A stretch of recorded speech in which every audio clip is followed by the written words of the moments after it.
धरती से ओपी म्यूजिक माई स्टूडियो के माध्यम से ये बिरहा आपके बीच में जा रहा है। उम्मीद है कि आप लोग इसे पसंद करेंगे, हमें अपना आशीर्वाद देंगे और हमारे इस ओपी म्यूजिक चैनल को आप अपना आशीर्वाद देंगे, शेयर करेंगे, सब्सक्राइब करेंगे, कमेंट जरूर लिखेंगे कि हमारा बिरहा आपको कैसे लगा। आप सबका आशीर्वाद सदैव हमारे साथ रहे। बहुत बहुत आप सभी के श्री चरणों में सादर नमन स्वीकार हो। जय श्री कृष्ण। मास्टर साहब, बिरहा के अंदर 4 लाइन भूमिका का भाव है।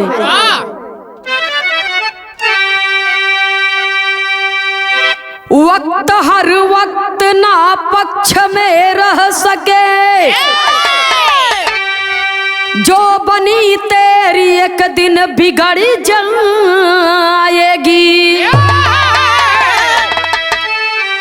सारा वैभव महल ऐसो आराम भी,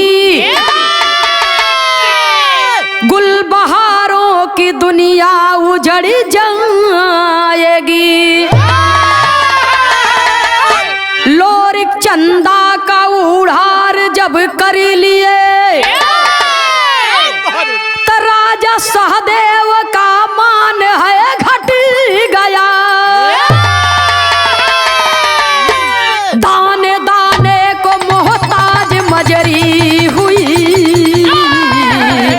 धर्मी संवरू का पोहा में सर कट गया।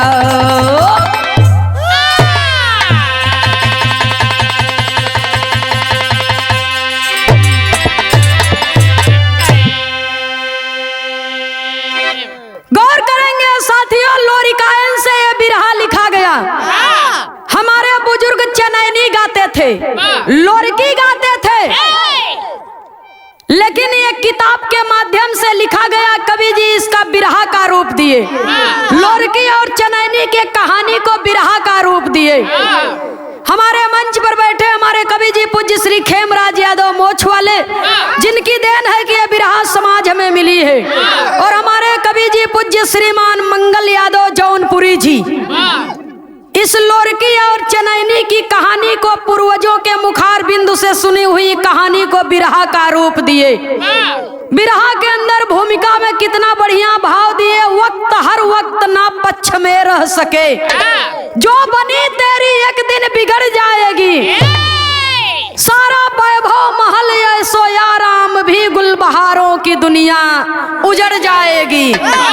इस संसार में समय एक समान नहीं होता है। अगर बच्चा पैदा हुआ है तो जवान होगा, और जवान होगा तो एक दिन बूढ़ा भी होगा। इस संसार में समय एक समान नहीं होता है, समय बदलता रहता है।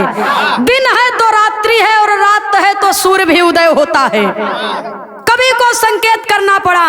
राजा सहदेव का बिटिया चनवा और लोरिक का प्यार बड़ा गहरा रहा है। एकदम लाशा बांधत रहा है। तो लोरिक अपने दुल्हन मजरी के अपने घरवा में छोड़ के चनवा के उड़ार कर लिए। चनवा को भगा करके लेकर के चले गए, और जब लेकर के चले गए बाबूजी, तो चंदा के बाप, चंदा के पिता राजा सहदेव का मान घटने लगा। लोग ताना देने लगे। तो हुआ क्या? बिरहा में एक लाइन गजल का भाव है मास्टर साहब, कहना है।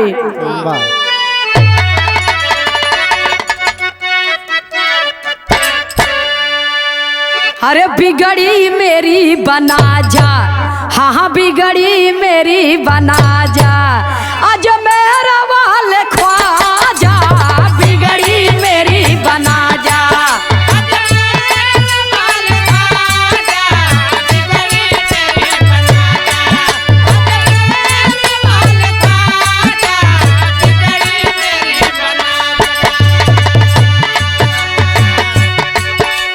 बिगड़ी मेरी बना जा, आज मेरा वाले ख्वाजा,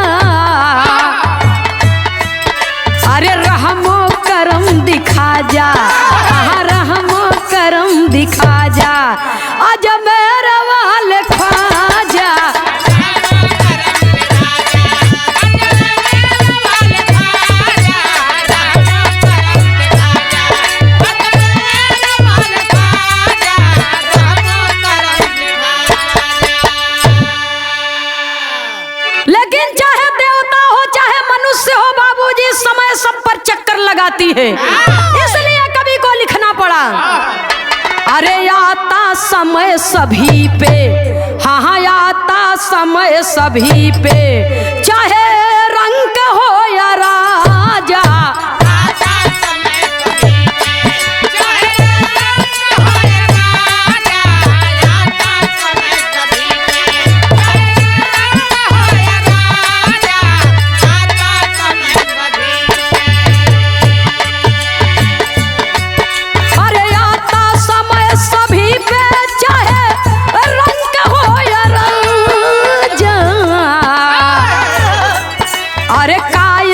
शेर बनता, हाँ कायर भी शेर बनता, यह वक्त का तकाजा।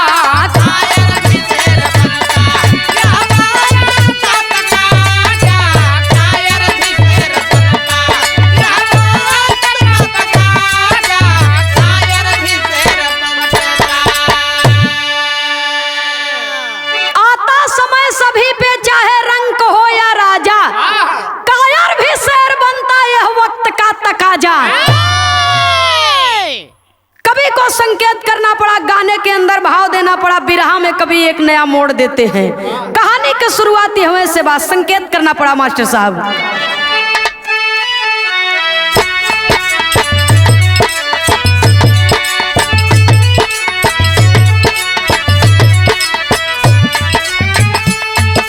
संवरू संग में सती हो गई, सतिया पतिव्रत धर्म के जान, जेकर पुत्र देवाइच छोटा, मजरी सेवा करे सुजान, धन सारा सहदेव लूटी गए। घर में केहू न वीर महान, नानू दिन भर करे नौकरी, भर भूजा घर करते काम, नानू दिन भर करे नौकरी।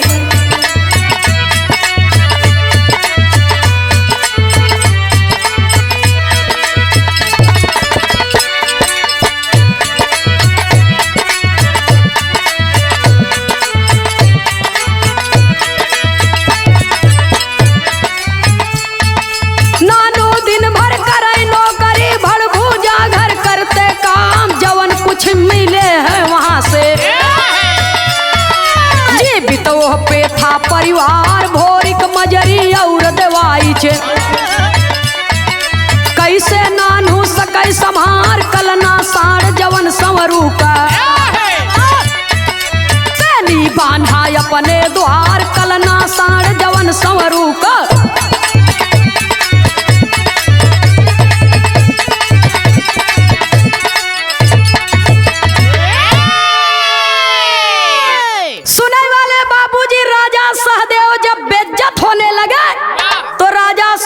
अपने मन में प्रतिज्ञा कर लिए कि जवन लोरिक धन के बल पर अहंकार में आकर के, अपने बल के अहंकार में आकर के, धन के अहंकार में आकर के, अपने तलवार के और अपने पौरुष के अहंकार में आकर के मेरी बेटी को भगा कर लेकर के गया है, मैं उसके मान को छिन्न भिन्न कर दूंगा, नष्ट कर दूंगा उसका पूरा परिवार। अगर हम बेइज्जत होते तो वहू के छोड़ब न। राजा सहदेव चढ़ाई कर दिए बाबूजी, और जब चढ़ाई कर दिए तो सांवर लड़ाई में मारे गए, सांवर का गर्दन काटा गया। और जब मारे गए लड़ाई में सारा धन राजा सहदेव लूट कर लेकर के चला गया। और सतिया संवरू की पत्नी पतिव्रत धर्म को जान करके अपने पति के साथ में बाबूजी चिता पर सती हो गई। सतिया सती हो गई। सतिया का लड़का जेकर नाम बा देवराइच, सतिया का लड़का जेकर नाम बा देवराइच, जब वहू का जिम्मेदारी बाबूजी उसके ऊपर आ गई, मजरी के ऊपर।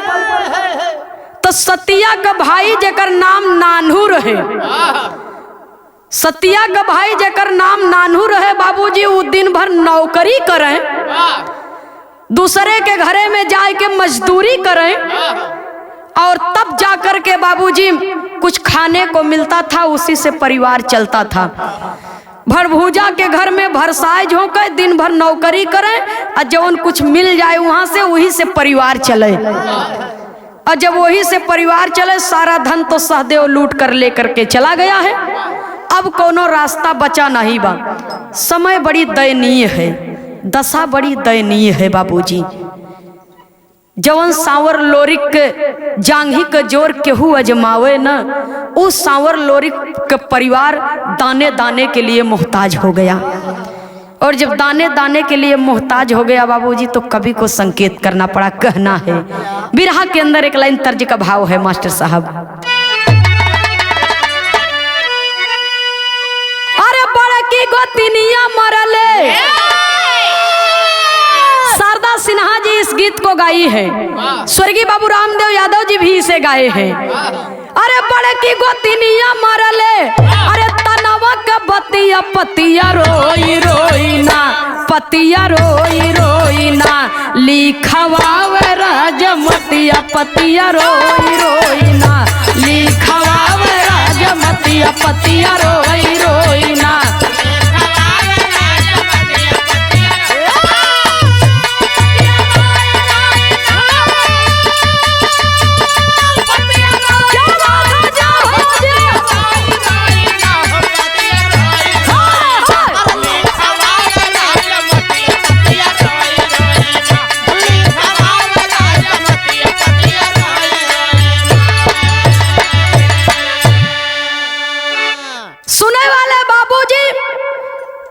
गढ़गौरा नगरी से जे भी लोग जाए, देश परदेश कहीं भी जाए बाबूजी, तो मजरी सबकर रास्ता देखत रहे।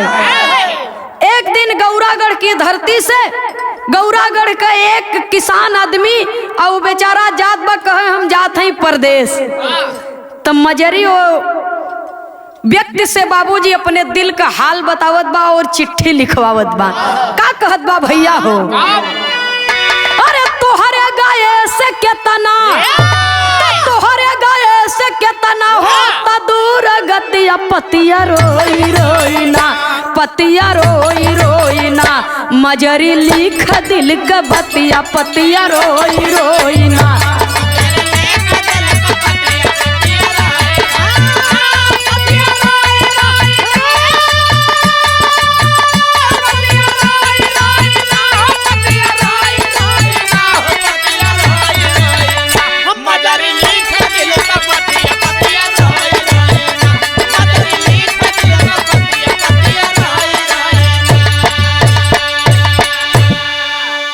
अरे दादा संवरू बोहा में गए हैं मराई, अरे सतिया सती भाड़ झोंक नानु भाई।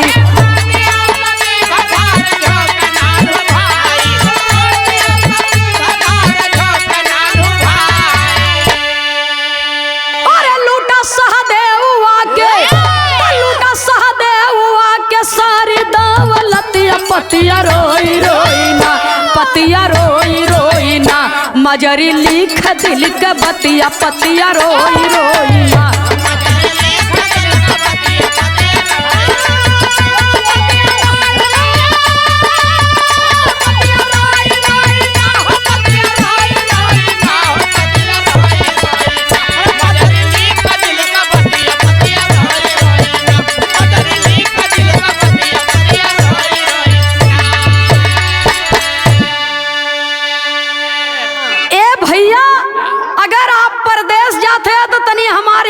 कमवा कह दिया, कहीं हमार पति लोरिक भेटाए जाही, तई हमार चिट्ठिया हमारे पति के दे दिया कि तोहर परिवार बड़ा कष्ट में बा, तोहर परिवार बड़ा संकट में बा।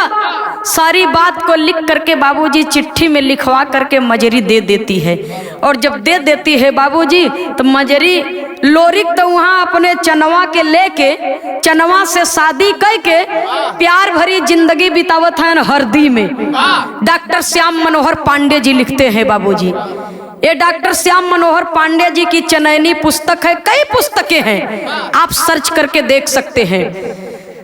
तो लोरिक तो अपन जिंदगी बड़े प्रेम पूर्वक से बितावत है, लेकिन जब चिट्ठी को पाए हैं बाबूजी, तो चिट्ठी को पढ़ते हैं तो भाई के मरण सुन के, परिवार के दुर्गति सुन के बाबूजी लोरिक के जैसे पौरुखवे और आएगी। लोरिक के जैसे पौरुखवे और आएगा, लोरिक कहत का है अपने मनवा में सोचत है। बिरहा में एक लाइन तर्ज है मास्टर साहब,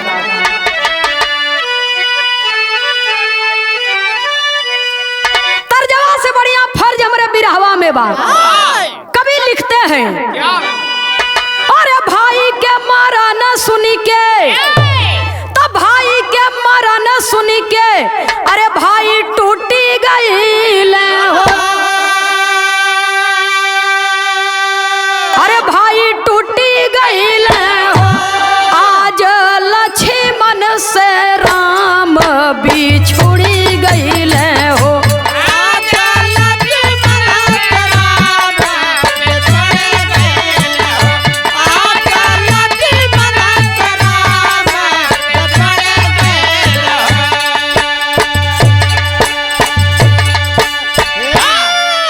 अरे जवन भैया दिहले हमके बचपन में दुलरावा,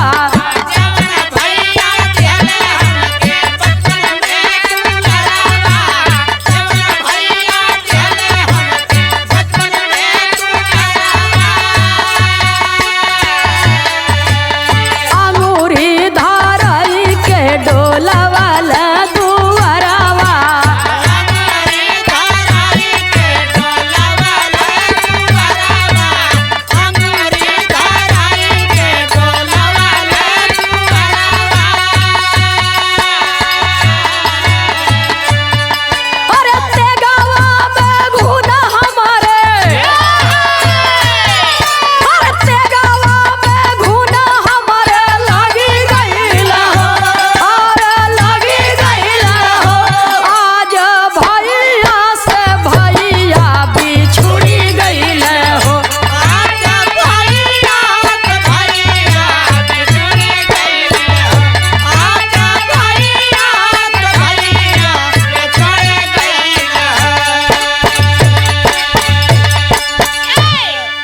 लोरिक रो रहे हैं, घुटनों के बल बाबूजी जमीन पर गिर गए और रो रहे हैं, अपने भाई को याद करते हैं।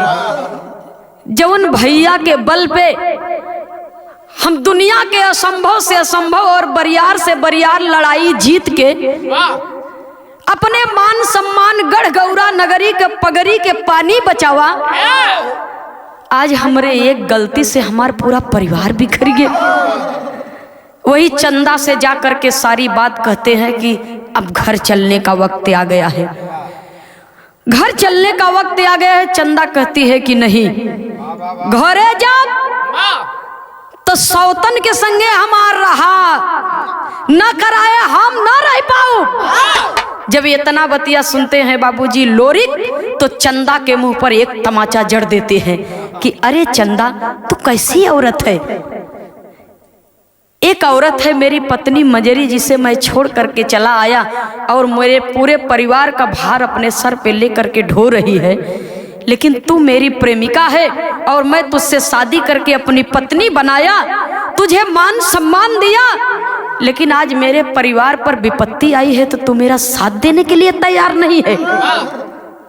तू कैसी प्रेमिका है और कैसी पत्नी है?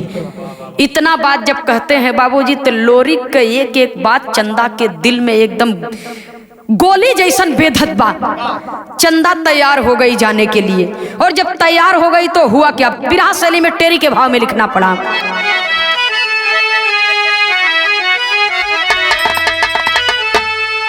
जब चंदा तैयार हो जाती है तो लोरिक अपने हाथ में तेगा उठा लिया और कहते क्या है? अरे राम, जवानी तब अंगार बन गई, बाबू जवानी तब अंगार बन गई, अरे ज्वाला धधक पड़ी दहिने दुर्गा महारानी, अरे महारानी।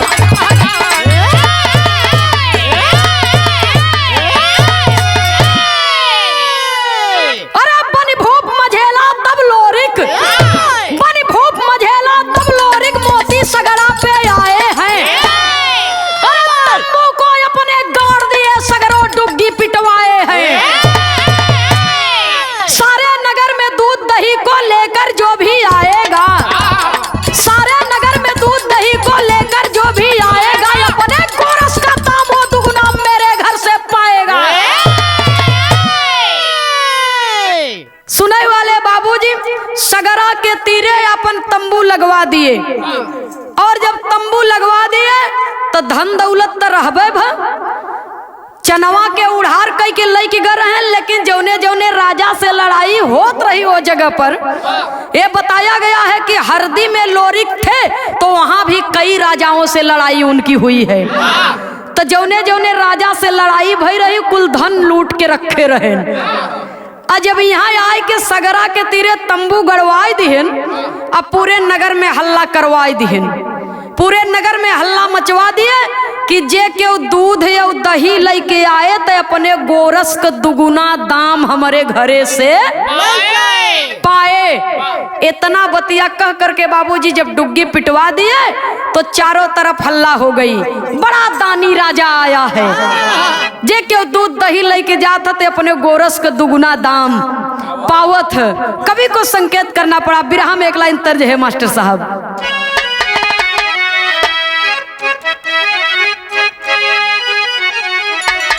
अरे दिल देता है, दिल देता है, रो रो दुहाई, किसी से कोई प्यार ना करे।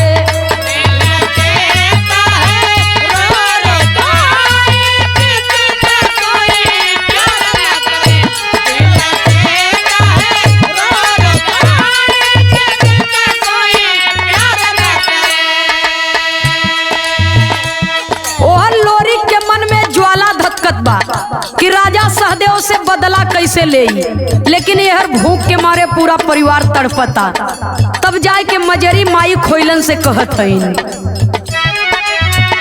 मजरी का है माई, मजरी का है माई, खोइलन से जाई बिताई कैसे अब दिनवा।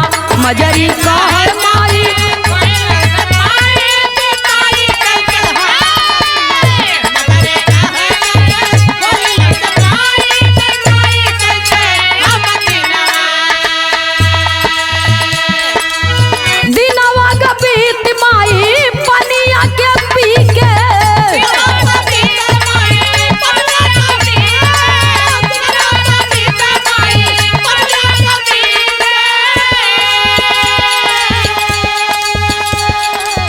बचवा भूखान बाटे बिरथा भजी के,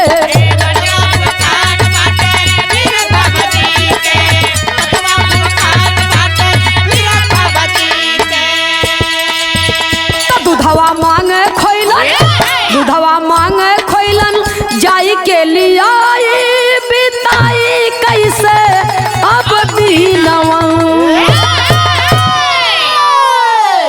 पूरा नगर का नर नारी सब दूध दही लेके जाते हैं और राजा खिया से मुंह मांगा दाम दुगुना दाम लेके आ रहे हैं। तो काहे न एक काम करा कि तू कुछ दूध और दही लेके चल जा। मजरी कहा था इन माई घर में न गैया है न भैंसिया है, तो कहाँ से हम दूध ले आई, कहाँ से दही जमाई, तो कैसे लेके जाई। माई खोइलन जाए के कहीं से दूध मांग के लेके आवत है, ओकर दही जमाए के तैयार की।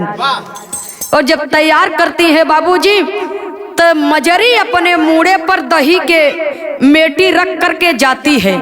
और जब जाती है बाबूजी तो दही खाली कई के ओमन हीरा मोती जवाहरात भर के जब लई के आवत है इन घरे, वहां से जब पाती हैं तो लेकर के घर पे आती है।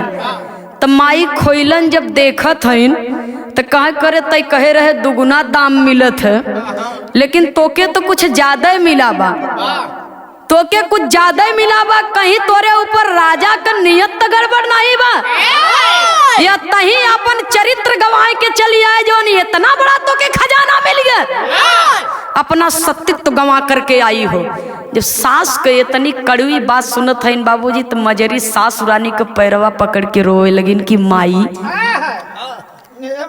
हमने ऐसा कुछ नहीं किया है, हमने ऐसा कुछ नहीं किया है, और वो राजा ने मुझे ये दौलत इतना ज्यादा क्यों दिया इसकी जानकारी भी मुझे नहीं है, इसकी जानकारी भी मुझे नहीं है। माई खोइलन कहते हैं कि ठीक बा, अगर तुके जानकारी नहीं बा तो कल हम तोरे संगे स्वयं चलब। तो माई खोइलन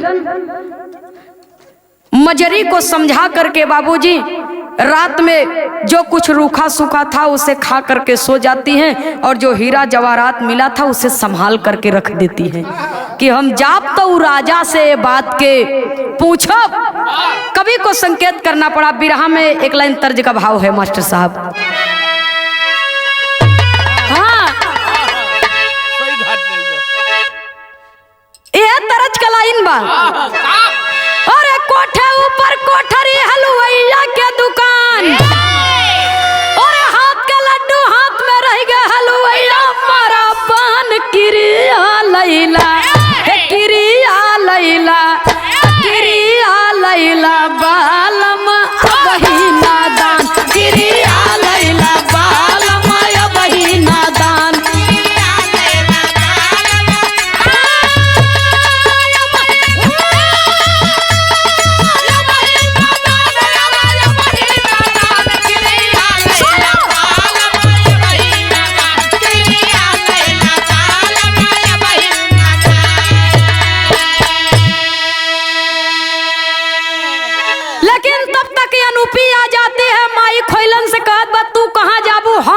के संग तू घरवा रहा लड़का बच्चा तनी देख।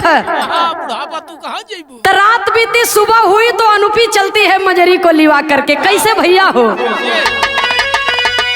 अरे अनुपी के संग गई है मजरी, तो अनुपी के संग गई है मजरी बोहा बीच मझार। अरे चिन्ह ली है चनवा के अनुपी कहे लगी फटकार केसिया धई के केसिया धई के केसिया धई के खींचे लागल दुआर।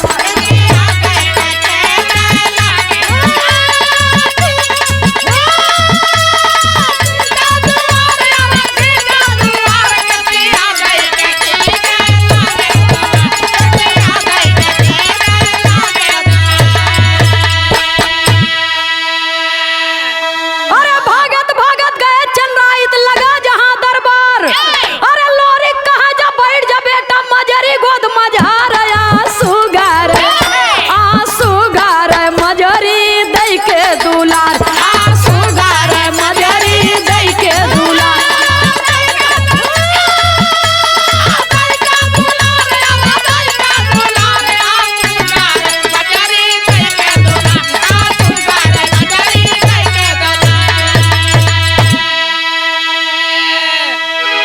जब अनुपी और मजरी दोनों पहुंचे तंबू के लगे तो जवन वहां नौकर चाकर सिपाही उपाही लगा रहे।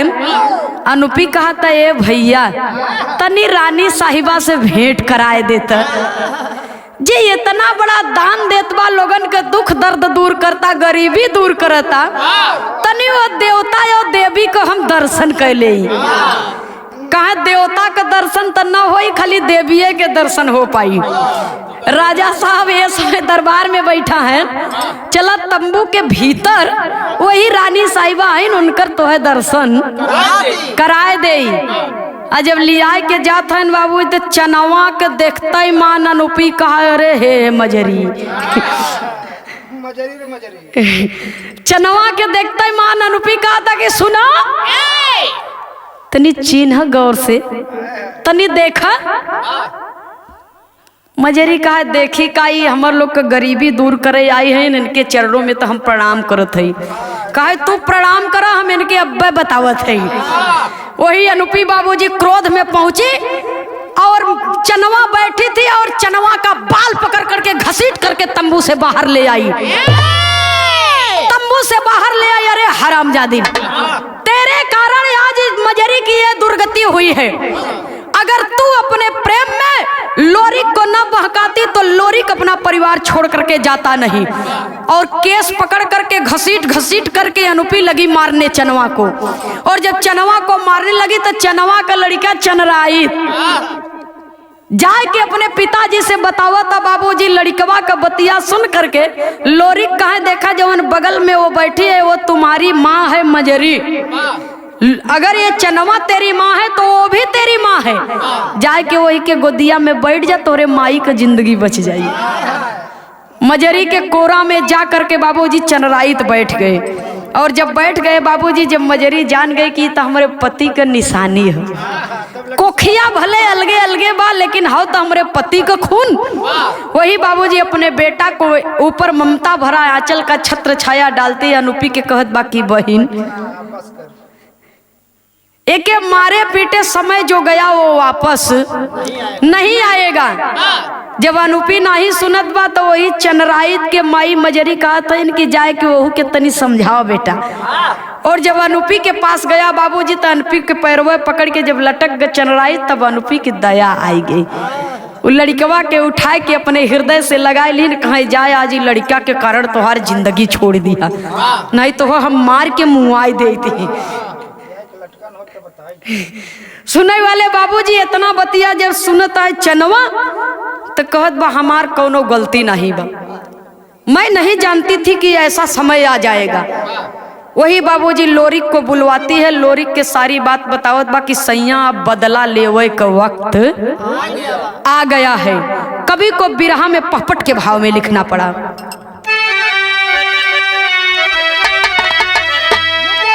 अरे चला वीर लोरिक धनुबान उठाई छुटत रोवाई बा, चला वीर लोरिक धनुबान उठाई छुटत रोवाई बा, समरू भैया बिन के बाह पुजाई छुटत रोवाई बा।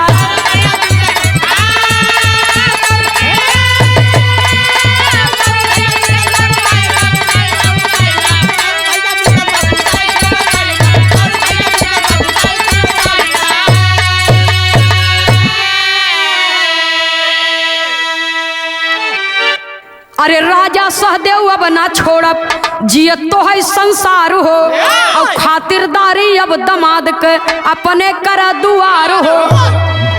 अरे मिलके सेना सारी करे लड़ाई छुटत रोवाई बा और लात से अपने घोड़ा कहेड़ लगाई छुटत रोवाई बा। सुनने वाले बाबूजी बताया गया कि बड़े बड़े बहादुर एक तरफ लग गए और लोरिक एक तरफ अकेला। माई दुर्गा का जयकार लगाया का अब तो के छोड़ब ना, तो और असली दमाद हम है तो हमार खातिरदारी न करबा सरौ गोरू बरधा के लिए आई है हमार। वही बाबूजी नानहू जब जोर पाए लोरिक के तो जा करके बाबूजी जितना गाय गोरू घोड़ा और बैल लेकर के हाँक करके बाबूजी राजा सहदेव उठा ले गया था अपने जांग के जोरे लड़ाई करके। सारी गैयों को बाबूजी राजा सहदेव के यहाँ से उठा लाए गढ़ गौरा में, कुसुमापुर से गौरा में जब उठा लाए तब कवि को संकेत करना पड़ा आल्हा के लाइन।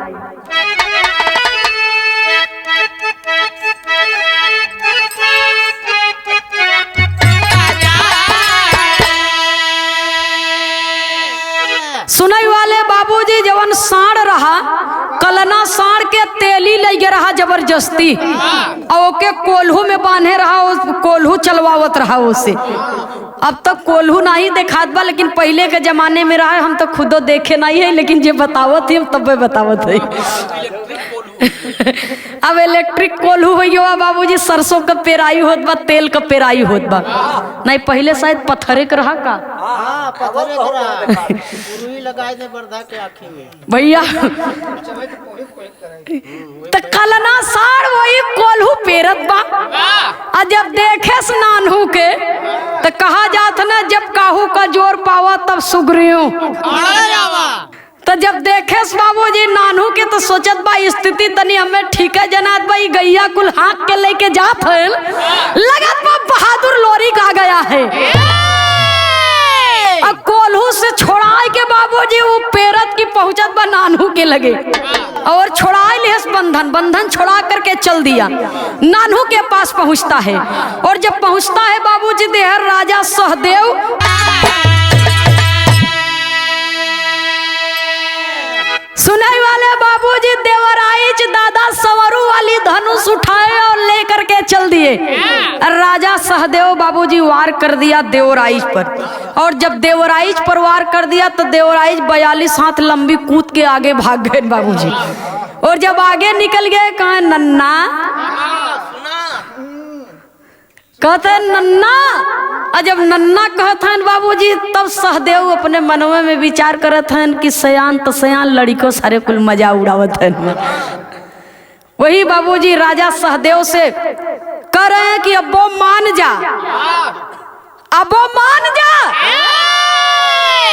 जिंदगी तुहार बच जाए, लेकिन मान जा बात के। राजा सहदेव कहाँ माने वाला है। लोरिक के देखे तो उनकर जोश दूना हो गया कि सर हमारे बिटिया के भगाए के लेके गवा। वही करते क्या है, कवि को लिखना पड़ा।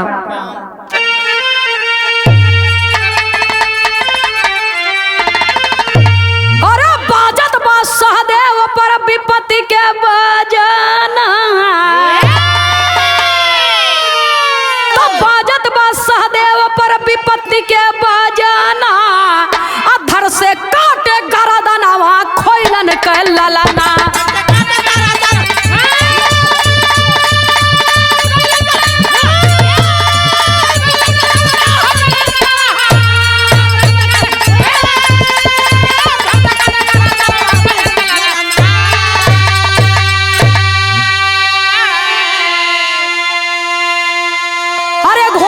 सवार लोरिक काशी में आई के,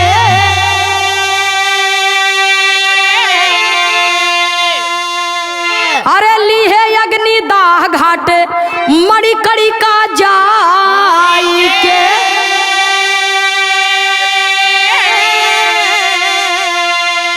अरे या भोरिक नादान था गोदी के सुगाना,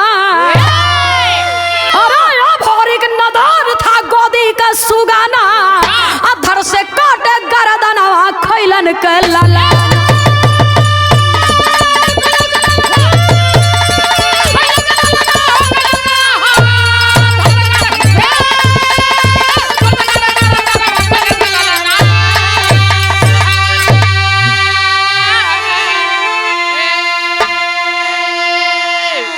अपने भाई के मौत का बदला लिए राजा सहदेव को मार करके मौत के घाट उतार दिए।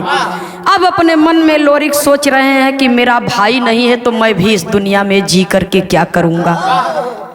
काशी बनारस की सरजमी पर आ करके बाबूजी 84 घाटों में से एक घाट है मणिकर्णिका घाट। उसी घाट पर बताया जाता है बाबूजी कि लोरिक आत्मदाह कर लिए और अपने आप को समाप्त कर दिए। ये मैं नहीं कहती, लोरिकायन लिखने वाले डॉक्टर श्याम मनोहर पांडे जी, लोरिकायन लिखने वाले डॉक्टर श्याम मनोहर पांडे जी की पुस्तक कहती है। तो उन्होंने लिखा और उस गीत को, उस कहानी को कवि जी बिरहा का रूप दिए और इस बिरहा को हमने आपके बीच में प्रस्तुत किया। आखिरी लाइन में खानदान के परिचय के साथ में कवि को लिखना पड़ा।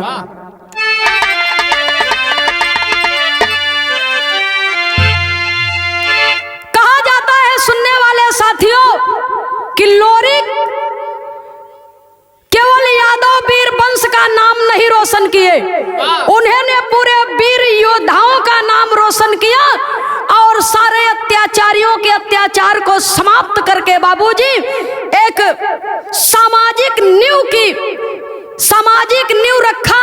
और उन्होंने कहा अपने वीरता के माध्यम से, उन्होंने अपने वीरता के माध्यम से लोगों को चेताया और लोगों को बताया कि ये दुनिया में अत्याचार करने वाला अत्याचारी अगर इस धरती पर पैदा होता है तो उस अत्याचार को समाप्त करने वाला व्यक्ति भी इसी धरती पर पैदा होता है, बशर्ते अपने अंदर हिम्मत होनी चाहिए। और लोरिक के लिए बताया जाता है कि वो एक दैवीय पुरुष थे, उनके अंदर साक्षात भगवान के रूप में उन्हें दर्शन किया जाता था और आज भी लोरिक को पूजा जाता है, आज भी उनकी वीरता को पूजा जाता है, आज भी उनकी गाथा गाई जाती है। आखिरी लाइन में खानदान के परिचय के साथ में कवि को लिखना पड़ा।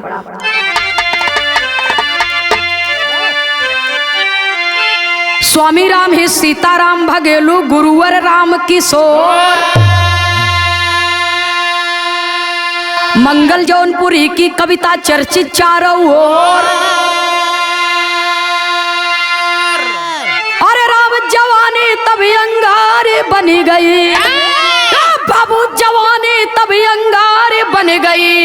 अरे नंदनी खेमराज से दुश्मन पानी पानी, जवानी तब अंगार बनी गई।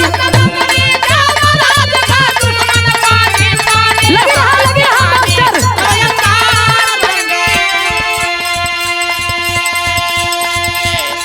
नहीं चाहिए दिल दुखाना किसी का, नहीं चाहिए दिल दुखाना किसी का।